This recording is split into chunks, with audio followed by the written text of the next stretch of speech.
अब हमें आज्ञा दीजिए गणेश जी और कार्तिकेय जी, हमें ज्ञानारी को आगे लेकर जाना है। किंतु आप दोनों इन्हें कहाँ लेकर जाएंगे? पृथ्वी लोक से यमलोक के इस दीर्घ पथ को महापथ कहते हैं गणेश जी। इसकी आत्मा को यातना शरीर के साथ महापथ पर पड़ने वाले 16 पुरों के पार लेके जाएंगे हम। 16 पुर? किंतु इन पुरों में आत्मा के साथ क्या होता है? प्रत्येक पुर में मृत आत्मा अपने कर्मों के अनुसार फल भोगती है। जीवन में सत्कर्म करने वाली आत्मा को सुफल प्राप्त होता है और दुरात्मा को यहाँ पग पग पर भयंकर दंड प्राप्त होते हैं। ऐसे कष्ट जिनमें से एक को भी भोगने पर आत्मा चित्कार कर उठती है।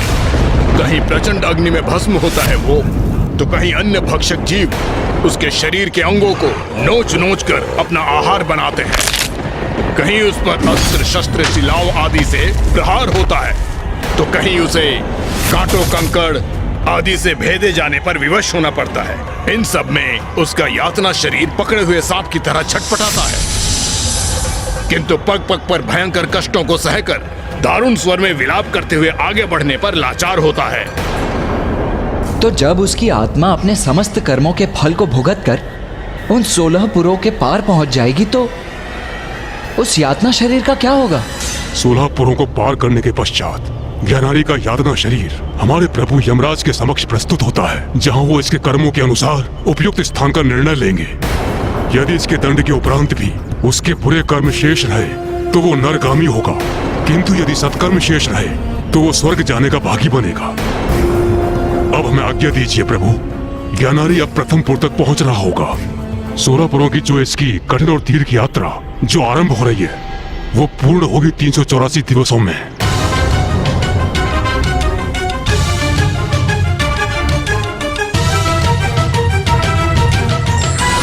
384 दिवस? इतनी दीर्घ यात्रा? किंतु मैंने तो माँ को वचन दिया था कि मैं शीघ्र अतिशीघ्र लौटूंगा। भैया, आपको तो ज्ञात ही है। हम ज्ञानारी जी को शीघ्र मुक्ति दिलाने का प्रयास करेंगे, जिससे शीघ्र यहाँ आकर आपको एवं पिताश्री को मिलाने का प्रयास कर सके। माँ, ऋषि जगश्वी भी मरणासन अवस्था में है। माँ अकेली है।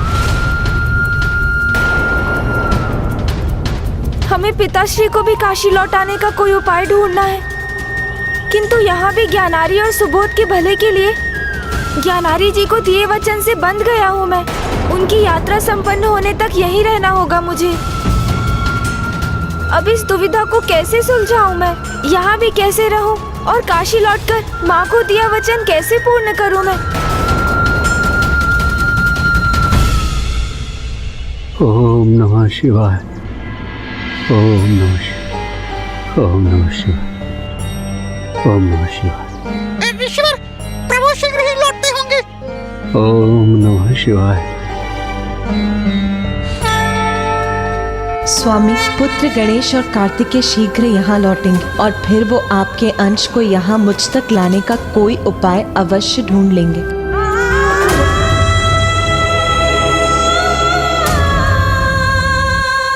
प्रभु गणेश जी, क्या आप मेरे पिताश्री को देख पा रहे हैं? तो मुझे बताइए ना, कहाँ पहुँचे हैं वो?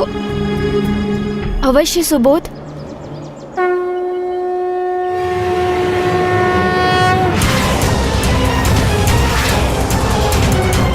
हाँ वत्स सुबोध, मैं अपनी दिव्य दृष्टि से ज्ञानारी जी को देख पा रहा हूँ।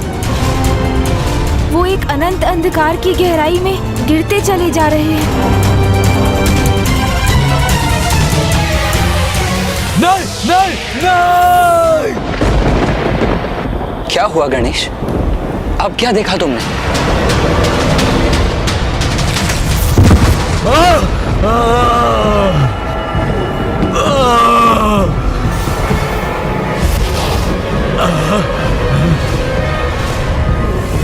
उठो, अभी तुम्हें महापथ पर यमलोक की ओर आगे बढ़ना प्रारंभ करना है।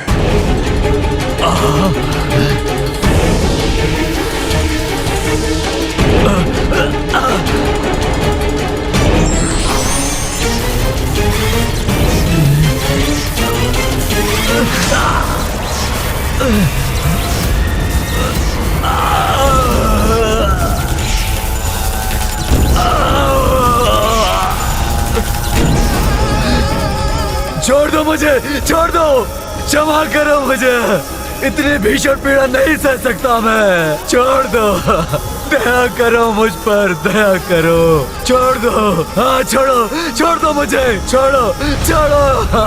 अब यमदूत ज्ञानारी जी को अपने पाश में बांधकर कांटों, बांबियों और कंकड़ से भरे मार्ग पर घसीटते हुए ले जा रहे हैं। पुत्र सुबोध, अब आपके पिता एक नदी के तट पर पहुंचेंगे।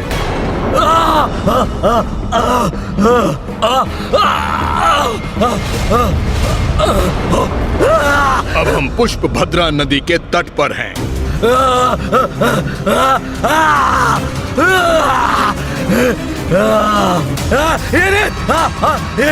अग्नि की समान ताप है इसका, इसके प्रचंड ताप से झुलस रहा हूं मैं।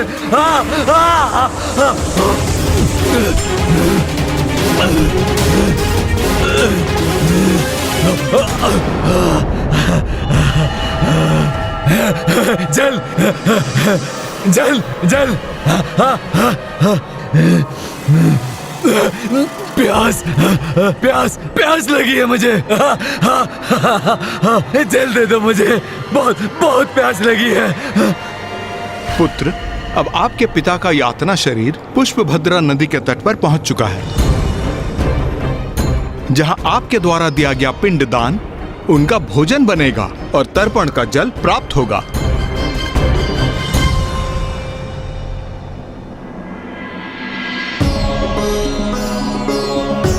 इदं पिंडम ते मया दीयन्ते तो प्रतिष्ठन्ताम्।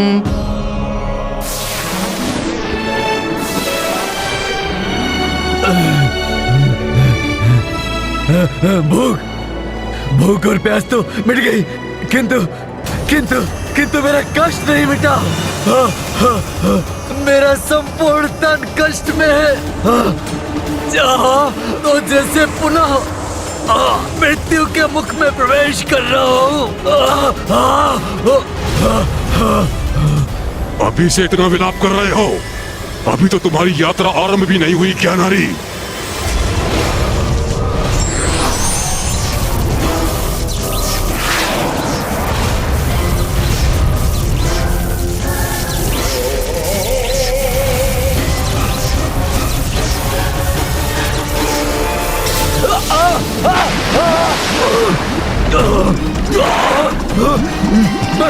मैं डूब रहा हूँ। ये जल तो अपने ताप से प्रताड़ित कर रहा है मुझे।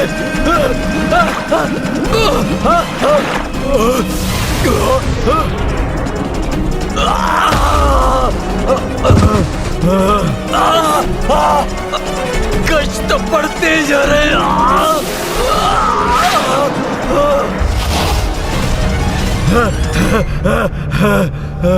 क्षमा करो मुझे, दया करो मुझ पर।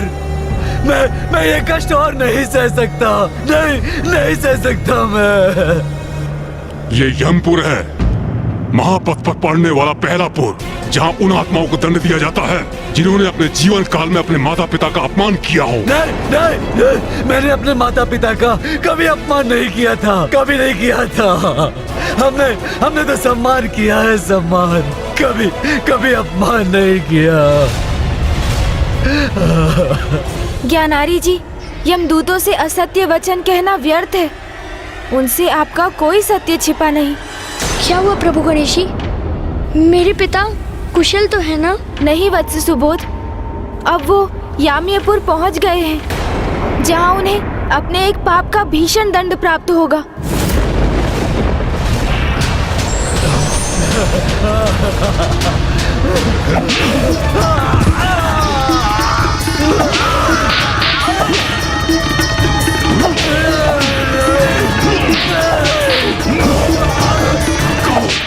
सत्य कहो, क्या तुमने कभी अपने माता पिता का अपमान किया था?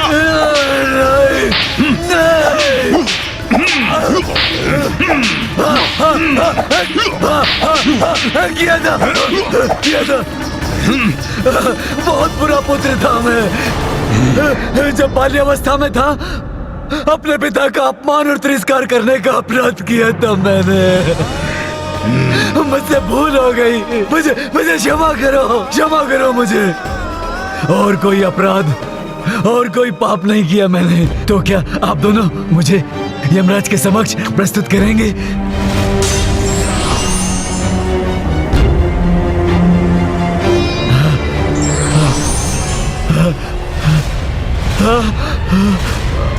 नहीं नहीं, गदा का प्रहार मत कीजिए। नहीं।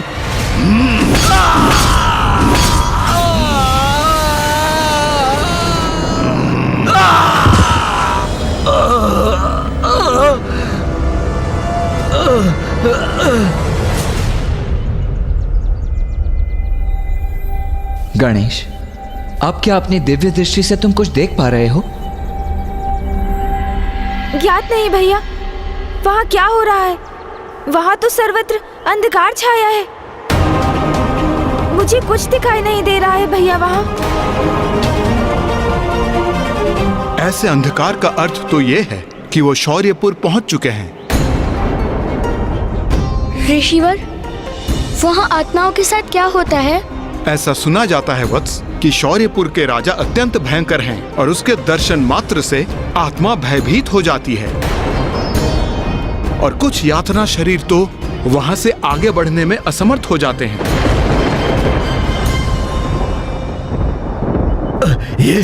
ये कहाँ आ गया मैं? यहाँ तो सर्वत्र अंधकार ही अंधकार है।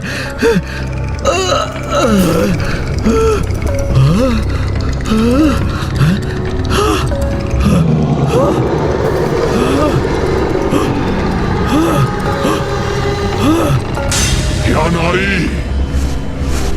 क्या नारी, क्या तुमने अपनी मनुष्य योनि में कोई सत्कर्म कार्य किए थे?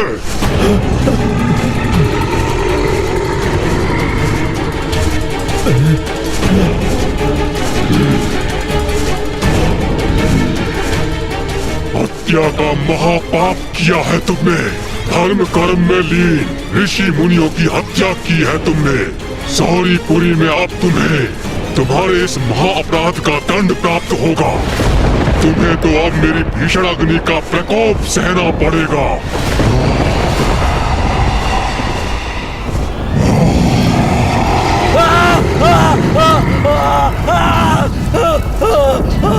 मैं इस अग्नि से भस्म हो रहा हूँ।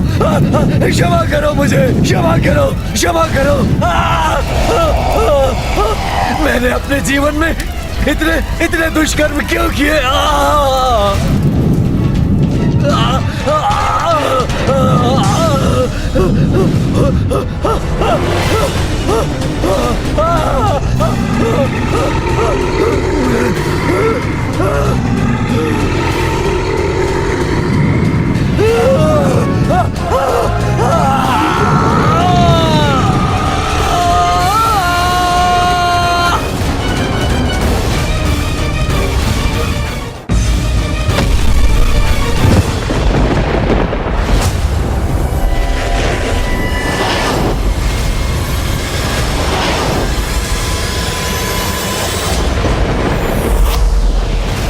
सहायता करो मेरी, सहायता, सहायता। हाँ, मैं भस्म हो रहा हूँ, मैं भस्म हो रहा हूँ। इस अग्नि से भस्म हो रहा हूँ मैं। हाँ, हाँ, शांत करो इस अग्नि को।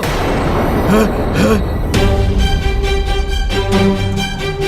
हाँ, अग्नि तो शांत हो गई, किंतु उसका कष्ट और पीड़ा अभी भी हो रही है मुझे।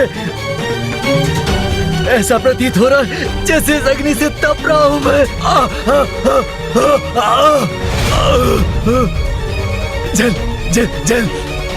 जल दो मुझे बहुत प्यास लगी है। चार देवंग रागण गुणगण विशेषण इदम विशिष्टायम स्वपुण्यतिदो इदम पिंडम ते मया दियन्ते तो प्रतिष्ठन्ताम। चलो उठो, तुम्हारा विलाप सुनने का व्यर्थ समय नहीं है हमारे पास। अभी हमें आगे बढ़ना है, नागेंद्र भवन पहुंचना है। 2 क्षण का तो अवकाश दे दो मुझे, तनिक विश्राम करने दो। तुम जैसे पापियों के लिए कोई विश्राम नहीं है। चलो आगे बढ़ो, नहीं तो तुम पे वार करके आगे चलने पे विवश करेंगे।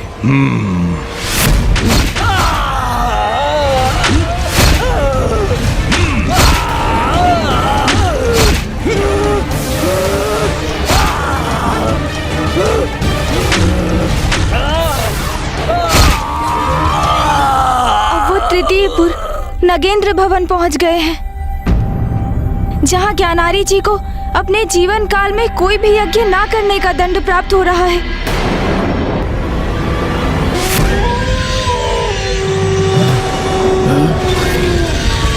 ये भेड़िए, ये कहाँ जाएंगे मुझे?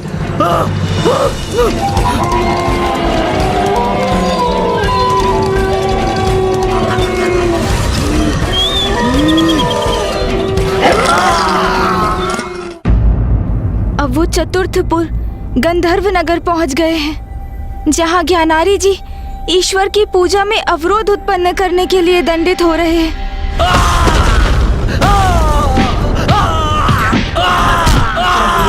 अब वो पंचमपुर शैलागमपुर में है, जहां ज्ञान, कर्म और धर्म के मार्ग से भटकने का परिणाम भुगत रहे हैं ज्ञानारी जी। नहीं, गदा का प्रहार मत कीजिए। नहीं, नहीं, नहीं। वो षष्ठमपुर क्रोंचपुर में है, जहां अपने ही पुत्र एवं अपने राज्य के अन्य बालकों को प्रताड़ित करने के दंड स्वरूप ज्ञानारी जी पर भीषण गदा प्रहार हो रहा है।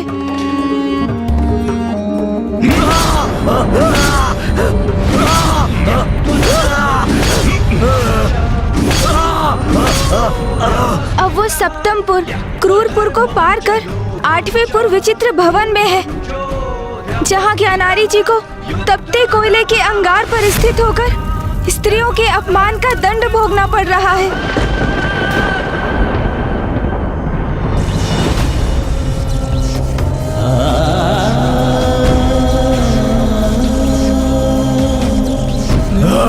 जल, जल दो मुझे। भोजन, भोजन दो मुझे।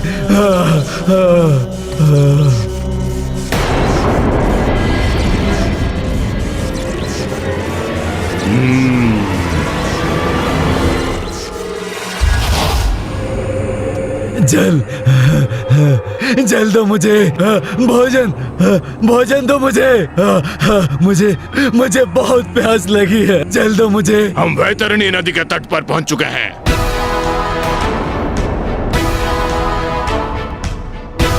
हमें इस नदी को पार करना है।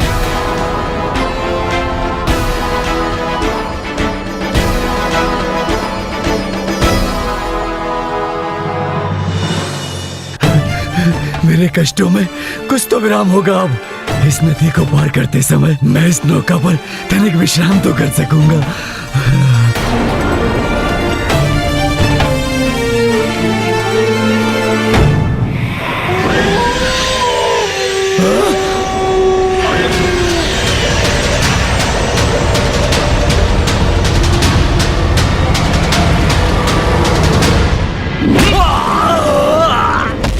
तुम इस नौका पर आरूढ़ नहीं कर सकते।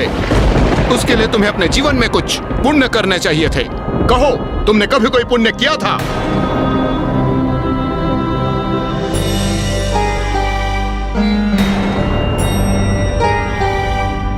प्रणाम।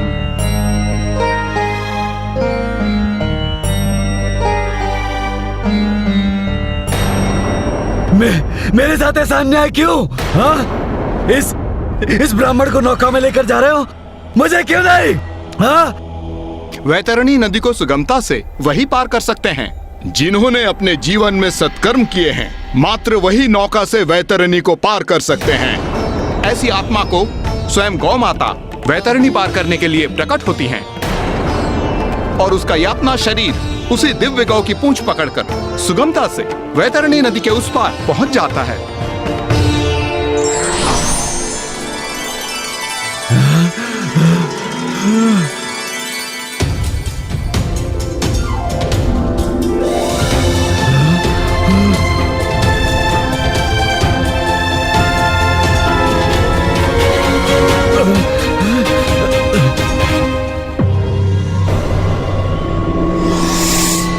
क्या तुमने अपनी जीवन में कभी सत्कर्म या गोदान का पुण्य कमाया है?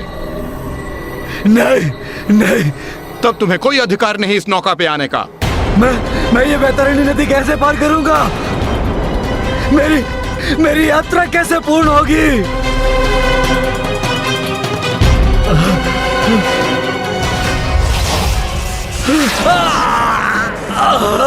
वैतरणी नदी तो तुम्हें पार करनी होगी, किंतु नौका पर नहीं। यह अच्छा संकेत नहीं है। किंतु क्यों ब्राह्मण देवता? क्योंकि अब यहाँ से वैतरणी नदी प्रारंभ हो गई, और यह वैतरणी नदी तो मांस मदिरा का आहार करने वाले जीव जंतुओं से भरी पड़ी है। अपनी यात्रा को आगे बढ़ाने के लिए ज्ञानारी को वैतरणी नदी तो पार करनी ही होगी, किंतु इस प्रयास में उनकी यातना शरीर की यदि मृत्यु हो गई तो यमदूत उसे पुनः जीवित करके उनकी ये यात्रा पुनः प्रारंभ करेंगे। ज्ञानारी जी को बिना प्राण खोए एक ही प्रयास में वैतरणी नदी को पार करना होगा, अन्यथा यमदूत उन्हें बार बार जीवित करते रहेंगे और ज्ञानारी जी को आरंभ से पुनः अपनी यात्रा आरंभ करनी होगी। ज्ञानारी, वैतरणी नदी तो तुम्हें पार करनी होगी, किंतु नौका पर नहीं। और यदि तुम्हारा यातना शरीर मध्य में ही निष्प्राण हो गया तो तुम में पुनः प्राण डाला जाएगा। ये जल नहीं, लहू प्रतीत हो रहा है।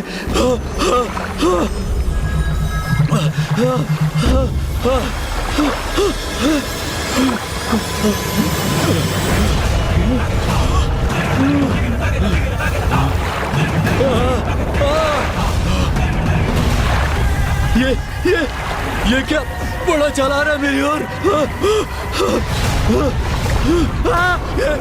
ये किसकी वजह है?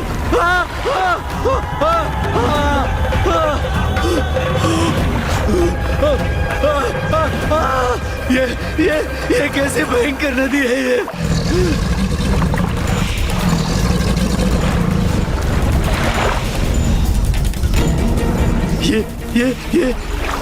ये किसके नेत्र घूर रहे हैं मुझे, जैसे मुझ पर घात लगा रहे हो।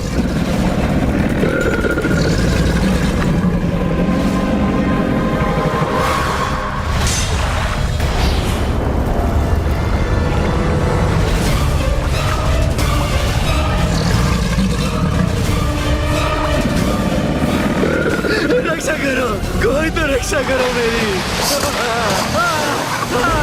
वैतरणी सरलता से वही पार करता है जो अपने जीवन में सत्कर्मों के साथ गौदान भी करे। दुरात्माओं को तो यहाँ गौदान का भी कोई लाभ नहीं होता। उन्हें तो अपने पापों के भीषण दंड भुगतने ही पड़ते हैं यहाँ। इसलिए मनुष्य को अपने जीवन में धर्म से नहीं भटकना चाहिए।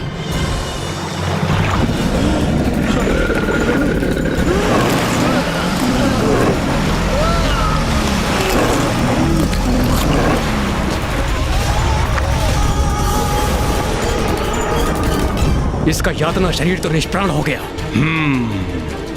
इसे पुनः प्राण देंगे, तभी तो ये जीवित अवस्था में कष्ट भोगते भोगते वैतरणी पार कर पाएगा।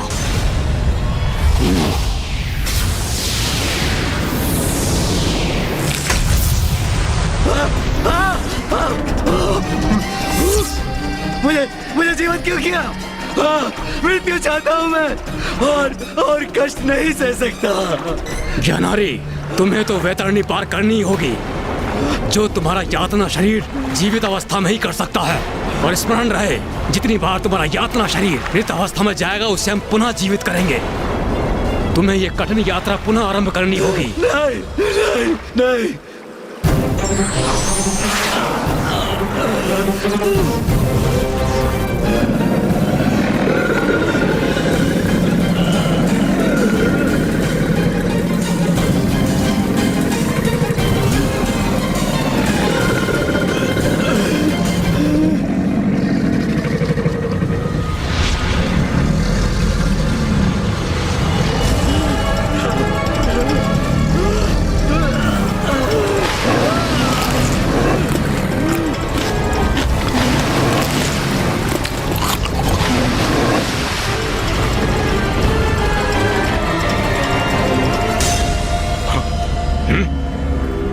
ये ज्ञानारी कहाँ चला गया? प्रतीत होता है ज्ञानारी का यातना शरीर यातना सहते सहते निष्प्राण हो गया, किंतु उसे पुनः अपनी कठिन यात्रा आरंभ करनी होगी।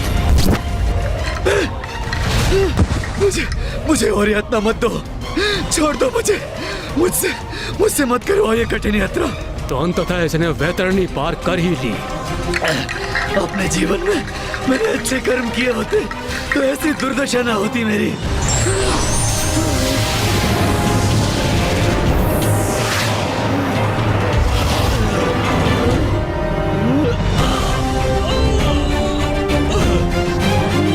मेरे शरीर को तो यथावत कर दिया तुमने, किंतु अभी भी कष्ट हो रहा है मुझे, जैसे वो भयंकर जीव मेरे शरीर को नोच नोच के मेरा भक्षण कर रहे हो।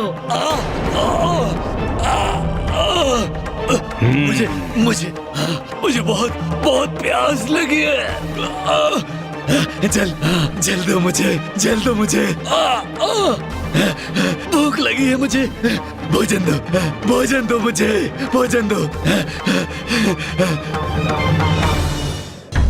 ब्राह्मण देवता, और कितनी यातना सहनी होगी मेरे पिताश्री को? उनकी ये यात्रा कब संपन्न होगी?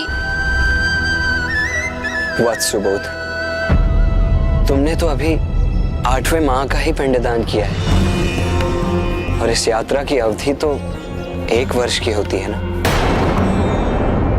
अभी तो ज्ञानारी जी को यमलोक पहुंचने में 4 माह और लगेंगे। मुझे ऋषि जैगेश्वर की चिंता सता रही है। माँ को भी शीघ्र लौटकर पिताश्री को काशी लौटाने का वचन दिया है मैंने। ज्ञानारी और सुबोध के प्रति अपना दायित्व संपन्न होते ही मुझे वहाँ लौटना होगा।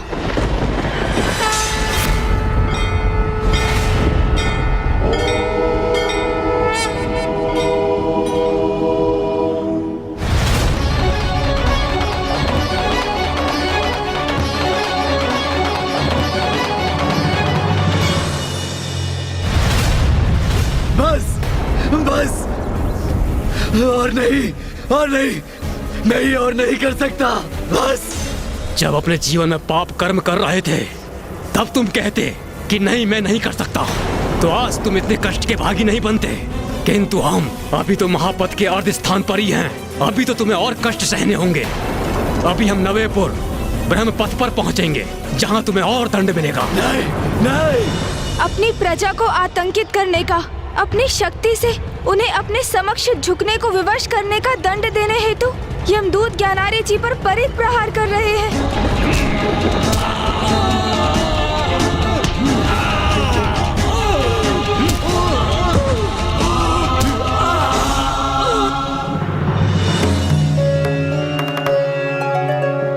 दसवें अर्थात दुखदपुर। अपने राज्य के वृद्ध जनों को अपना दास बनाकर उन्हें पीड़ित करने का दंड प्राप्त हो रहा है उसे। अब ज्ञानारी जी 11वें नानाक्रंदपुर में प्रवेश कर मदिरा पान कर निर्बलों पर अत्याचार करने के कारण वे यातना पा रहे हैं।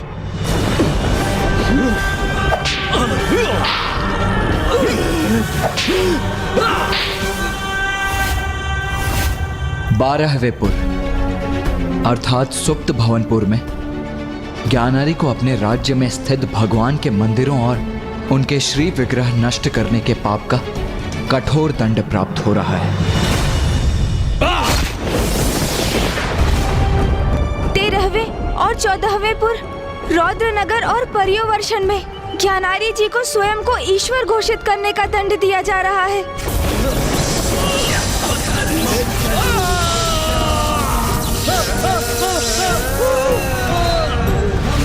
और 15वें एवं 16वें अर्थात शिटाड्यपुर एवं बहुधर्म भीतिपुर में ज्ञानारी को प्रथम पूज्य गणेश का अपमान करने के महापाप का दंड प्राप्त हो रहा है।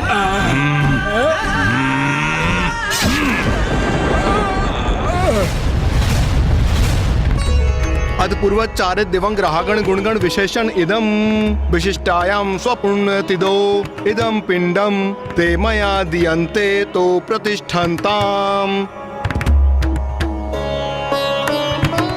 प्रभु गणेश जी, अब तो मेरे पिताश्री सभी 16 को पार कर चुके, तो अब तो उन्हें उनके कष्टों से छुटकारा प्राप्त होगा ना? तुम्हारी यात्रा आरंभ हुए 1 वर्ष की अवधि बीत चुकी है। देखो, वहाँ देखो ज्ञानारी।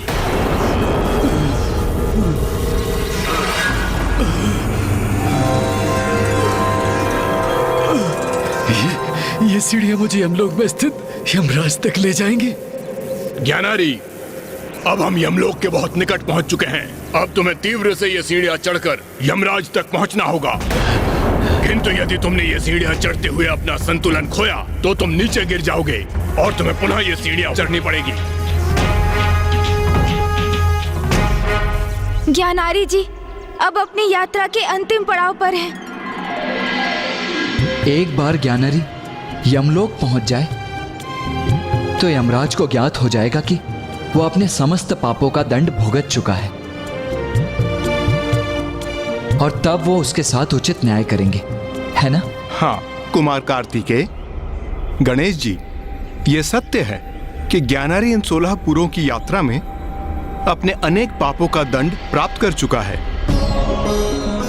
किंतु उसकी यात्रा का ये अंतिम पड़ाव सबसे कठिन और चुनौतीपूर्ण होगा। किंतु ऐसा क्यों ब्राह्मण देवता?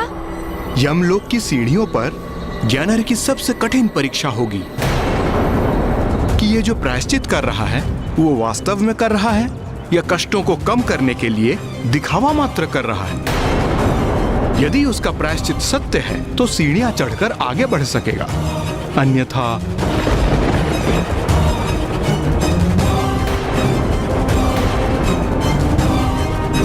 वो नीचे गिरेगा और उसे ऊपर चढ़ना पुनः आरंभ करना होगा।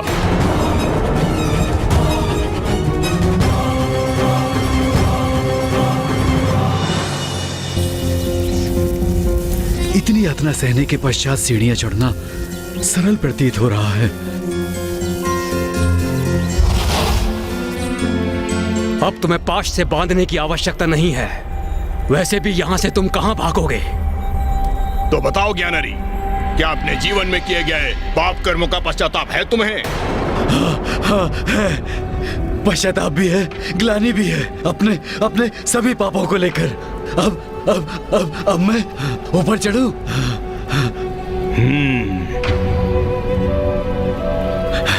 मुक्ति अब प्राप्त होगी मुझे, मुक्ति। इन सीढ़ियों को पार करते ही मैं इन सभी कष्टों से मुक्त हो जाऊंगा।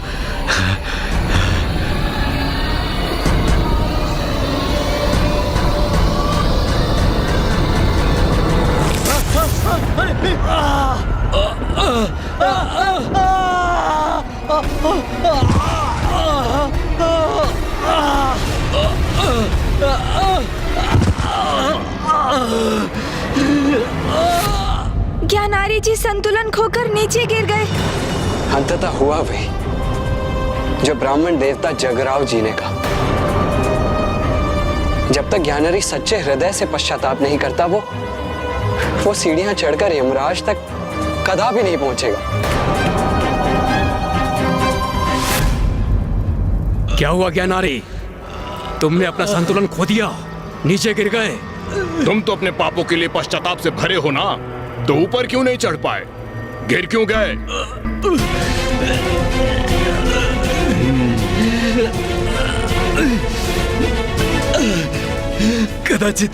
कदाचित मैं बहुत तीव्र गति से ऊपर चढ़ने का प्रयास कर रहा था। इस बार संभल कर धीमी गति से ऊपर चढ़ूंगा।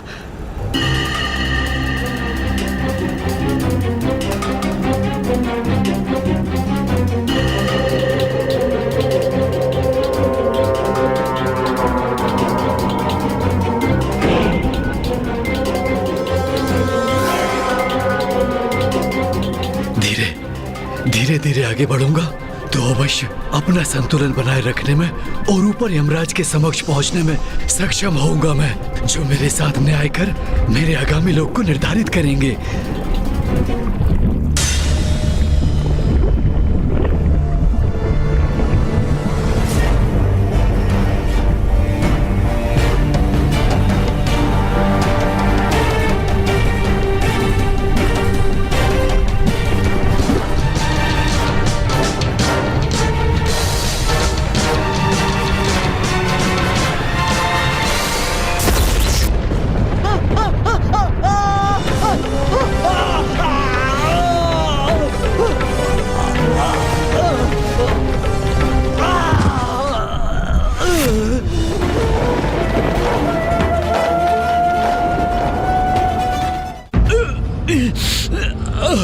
अरे तुम तो फिर गिर गए।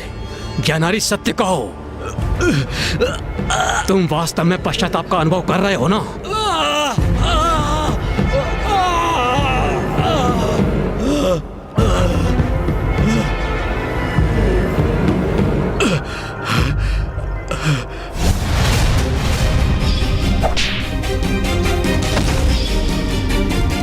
मैंने गणेश जी के नाम का जाप आरंभ किया है। आप मेरा सुझाव माने तो आप भी मेरे साथ गणेश जी के नाम का जाप आरंभ कीजिए। बहुत सुंदर और मधुर है उनके नाम का जाप। ओम गण गणपते नमः।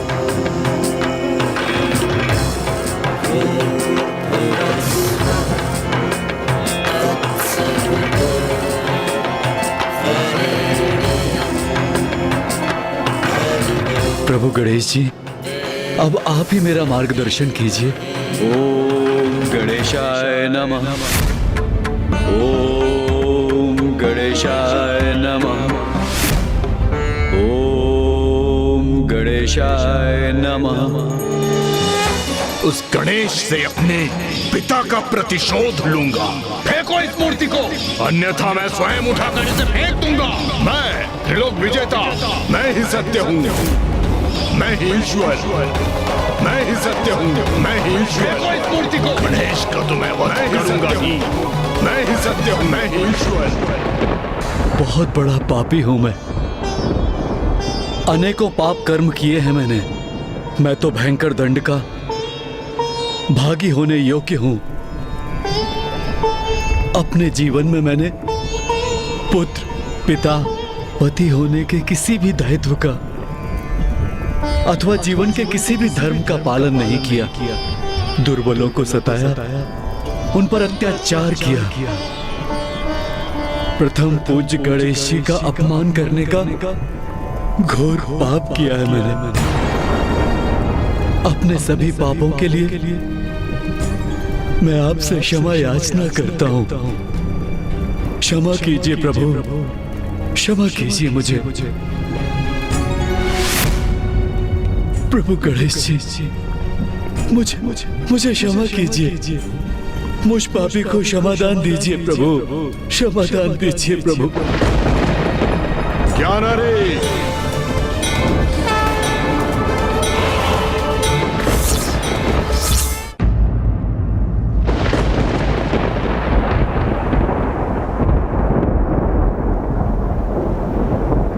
प्रणाम यमराज। ज्ञानारी, तुम्हारे पुत्र सुबोध ने विधिवत रूप से तुम्हारा श्राद्ध और पिंडदान संपन्न किया है। तुम्हारे पापों के लिए यमलोक मार्ग सोलापुर में तुम्हें उसका दंड भी प्राप्त हुआ है। अब मुझे ही निर्णय लेना होगा कि मैं तुम्हें कहां भेजूं।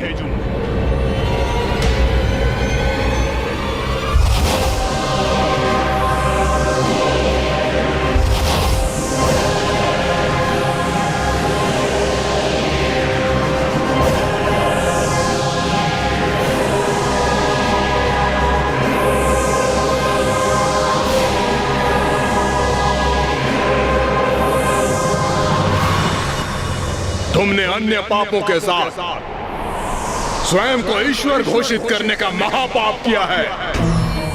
उसका दंड तुम्हें भोगना ही होगा ज्ञानारी। यमराज, आज तक मैं अपनी मुक्ति के पीछे भागता रहा, किंतु मैं उसके योग्य नहीं हूं। मेरे पाप तो अक्षम्य हैं। उचित कह रहे हो तुम। तुम्हारे पापों के दंड स्वरूप तुम्हें नरक ही भेजना होगा।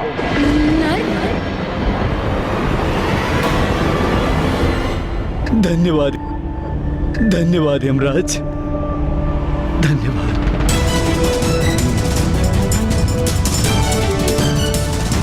आश्चर्य है, धन्यवाद कर रहे हो तुम मेरा।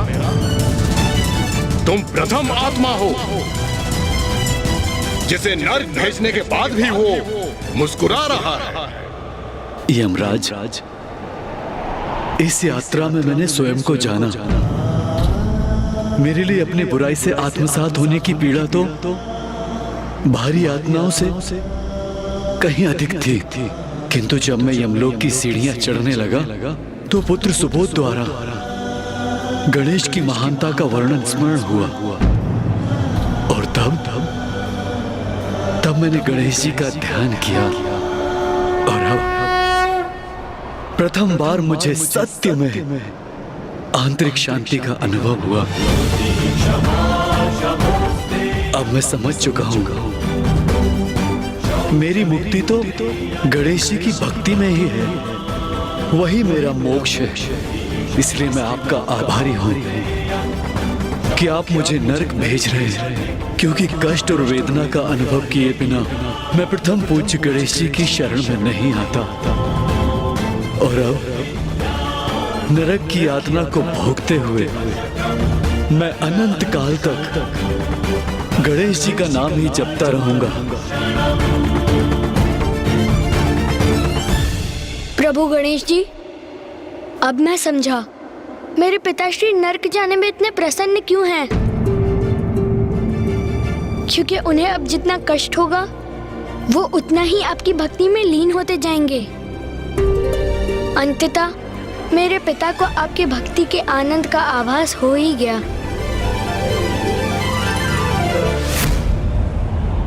तो उचित है अब तुम नरक की ही यातना सहो।